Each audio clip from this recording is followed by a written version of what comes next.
I'm just reading a quick article for class to answer those questions. So, yes, good job. A lot of investigators cover those things, and they always appreciate those that are able to become aware of those things and not get too caught up with a lot of other things, especially when it comes to those that are specifically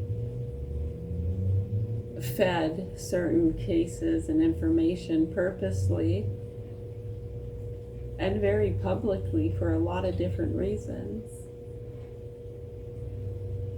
Yeah, when you think over the years and what people have been talking about and different things, I'll just read the article because a lot of people don't know what questions you've been asking and kind of all your little conversations. So I'm just going to read the article and people can take it as they will.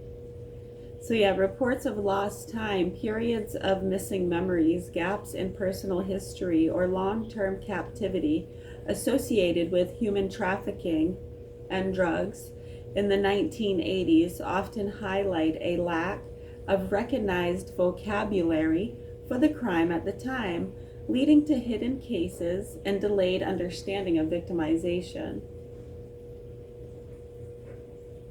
Right, and that includes not just the victims themselves. Sometimes when you see these cases, people that are protecting some of the worst sickos and criminals abusing young children and making child and animal pornography, and how that's connected to these businesses and cartels and trafficking. Yeah, hopefully you've put the dots together and you do what you can to help bring awareness and understanding to what's happening here, so we can maybe help some of the hostages that haven't been killed and tortured to death already. Yeah, I mean, people are traumatized by these things. Can you imagine? And no one seems to want to talk about that, but just seem to want to justify their decisions and targeting of innocent citizens as though that's not happening. It's very weird. A lot of veils. You know, just people not even being real. It's like zombies, programmed robots.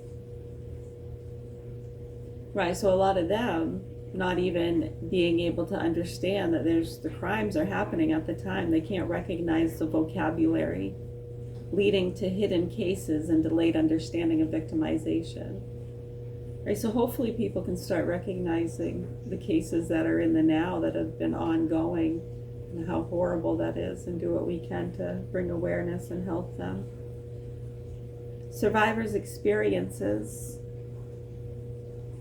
Some survivors, such as those trafficked in the early 1980s, did not identify their experience as trafficking until decades later, often attributing their exploitation to personal bad choices or failing to recognize the systematic nature of their entrapment. Long-term captivity. Cases have emerged where individuals were held for decades, such as a woman abducted in Argentina in 1980 who was held in captivity until her rescue decades later. Missing children and moral panic. The 1980s saw a rise in reported cases of missing children, such as Johnny Gotch, 1982, and Eugene Martin, 1984, fueling widespread panic and in some cases allegations of organized child trafficking rings. Distinction from satanic panic. Many reports of trafficking during this period were conflated with the satanic panic, a moral panic that included over 12,000 unsubstantiated cases of alleged ritual abuse, often based on coerced or faculty recovered memory therapy. Yeah, and many of the victims of those things and survivors. Right, a lot of the abusers, went unscathed. Many, of course, aware of what was going on with some of those things, but you can only do so much. Being able to prove things, and people being gaslit, their mental illnesses and drug and alcohol problems, Right, so after satanic panic, which is why it's so frustrating when you see these assholes that promote all that shit, the fear propaganda and stuff.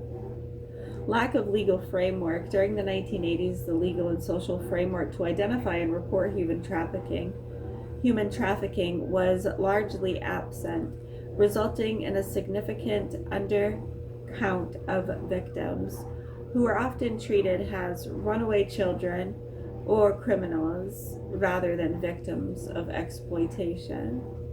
Very common. And it's sad to this day, some of these punks abusing young children have targeted some of those victims. Yeah, and with their history, I mean, come on. Really sad when you start looking in and understanding some of the cases we're showing you. You'll understand how that happens. And it's quite sad, and we're concerned about the children.